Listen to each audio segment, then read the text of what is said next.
फिर हमारी पार्टी भी कहने लगी। हंस रहे हैं दीपक झा, दीपक झा क्यों हंस रहे हैं? फॉल्स नैरेटिव आप लोगों ने फैलाया, संविधान बदल देंगे। 10 साल में ऐसा कुछ हुआ क्या? उससे ज्यादा बार तो वो कोशिशें आपकी तरफ से हुई है। पूजा जी नमस्कार आपको और आपके दर्शकों को नमस्कार। देखिए सबसे बड़ी बात है, अभी तक ये भाजपा का नारा रटा चल रहा था कि अब की बार 400 पार, बड़े बड़े मंचों से बड़े बड़े इनके नेता बोल रहे थे, मोदी जी बोल रहे थे, और आज कह रहे जनता का नारा, मतलब अपनी हार का ठीकरा जनता के ऊपर फेंक रहे हैं। ये कमाल की बात है, इसीलिए मैं हंस दिया। बात यह है कि हम महाराष्ट्र की बात कर रहे हैं। अब शिंदे साहब को भी पता है कि उनकी औकात और उनकी हैसियत भाजपा अलायंस में क्या बची है।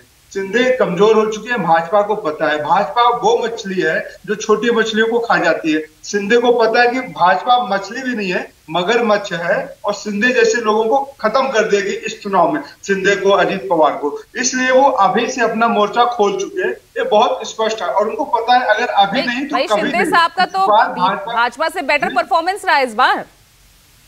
नहीं, भाजपा से बेटर परफॉर्मेंस किसका? आवाज नहीं आ रही आपकी भाई। आप शिंदे पर आप सवाल उठा रहे हैं कि वो कमजोर हो गए। बेटर परफॉर्मेंस रहा उनका तो इस बार, बल्कि 15 में से 7 उन्होंने जीती। देखिए शिंदे का परफॉर्मेंस बेहतर है, लेकिन बात ये बताइए ना, शिंदे को मिनिस्ट्री में कितने पद मिले, कितने कैबिनेट मंत्री दिए? नहीं दिए ना। भाजपा मजबूरी का फायदा उठा रही है। भाजपा के चल हो जा शुरू। केसरिया से मन जोगी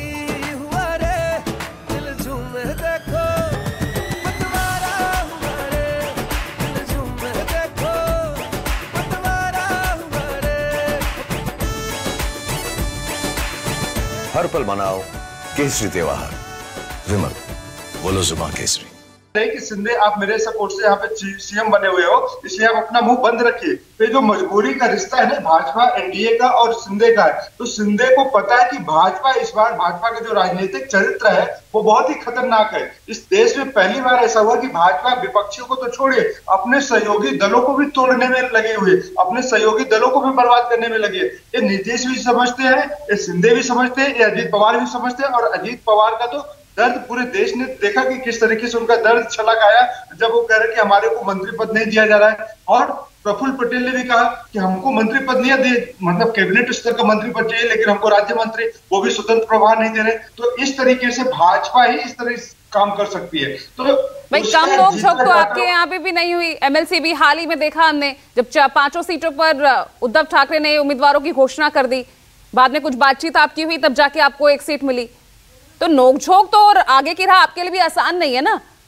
नहीं, हम लोग राजनीति में शुचिता की बात करते हैं, राजनीति में पारदर्शिता की बात करते हैं। राजनीति में तो गिरी हुई भाषा में अगर बात करेंगे तो बहुत नीचे गिर जाएंगे। तो हम भाजपा की तरह राजनीति में मतलब नहीं जाते हैं। हम राजनीति में किसी व्यक्ति को दुश्मन नहीं समझते, लेकिन भाजपा क्या है, मगरमच्छ की तरह है, जो समुद्र में रहेंगे, तालाब में रहेंगे, लेकिन आसपास इनके कोई नहीं रहेंगे। तो भाजपा में व्यक्ति पे मैं नाम नहीं लूंगा किसी व्यक्ति का कि कौन मगरमच्छ है कौन नहीं है, लेकिन ये सबको पता है कि भाजपा किस तरीके से उसको कैसे डील कर रहे हैं। उसी अहंकार आप आगे कैसे डील करेंगे? इस बार तो जिस तरह से प्रदर्शन हुआ, आप सबसे बड़ी पार्टी बन गए हैं, लेकिन विधानसभा चुनाव में क्या अब आप फिर से बड़े भाई की भूमिका में दिखेंगे क्या? किसको? हमको पूछ रही हैं आप? बिल्कुल आपके लिए पूछ रही हूँ। प्रदर्शन आपका अच्छा रहा है भाई महाराष्ट्र में? नहीं, बिल्कुल हमारा प्रदर्शन अच्छा रहा और हर जगह रहा है। देखिए नरेंद्र मोदी जी को भी जनता ने उनकी हैसियत दिखा दिया। अयोध्या, काशी, मथुरा में सब जगह दिखा दिया कि जहाँ 4 लाख, 5 लाख, 10 लाख से जीतने का दावा करते थे, 1.5 लाख वोटों से जीते हैं, और किस तरीके से हेरा फेरी करके जीते ये सबको पता है। इनकी 100 सीटें ऐसी है पूजा जी जहां पे मार्जिन 10 से 15 हजार हो गए, जो 2.5 लाख 3 लाख जीते थे। तो भाजपा के खिलाफ जनादेश आया हुआ है, और मजबूरी का नाम नायडू और नीतीश कुमार बन चुके हैं इनके। जो आपने देखिए पिछले 10 सालों में कभी नहीं सुना कि एनडीए की सरकार चल रही है। मेरे सवाल का जवाब नहीं दे रहे, मेरे सवाल का जवाब नहीं दे रहे दीपक झा। देखिए हम वो बड़े भाई हैं जो सबको साथ लेके चलने का प्रयास करेंगे, और सभी हमारे सहयोगी दल हमारे साथ रह के फलते फूलते हैं और उनका विकास होता है सभी राज्यों में। हम किसी को खत्म करना नहीं चाहते इस राजनीति में। तो 288 सीटों का बंटवारा आपके अकॉर्डिंग होगा या शरद या उद्धव उनके अकॉर्डिंग होगा? कांग्रेस मुक्त का नारा किस महान पुरुष ने दिया था आपको भी पता है पूजा जी। हम किसी इस देश में किसी पार्टी मुक्त विपक्ष नहीं चाहते। हम चाहते हैं कि सबका विकास हो, जनता का प्रतिनिधित्व करने वाली हर पार्टियां इस देश में लोकतंत्र में। चलिए फिलहाल क्योंकि हम 400 के नारे को लेकर पहले एक बार मैं डिस्कशन कंप्लीट कर लूं, पहला राउंड ये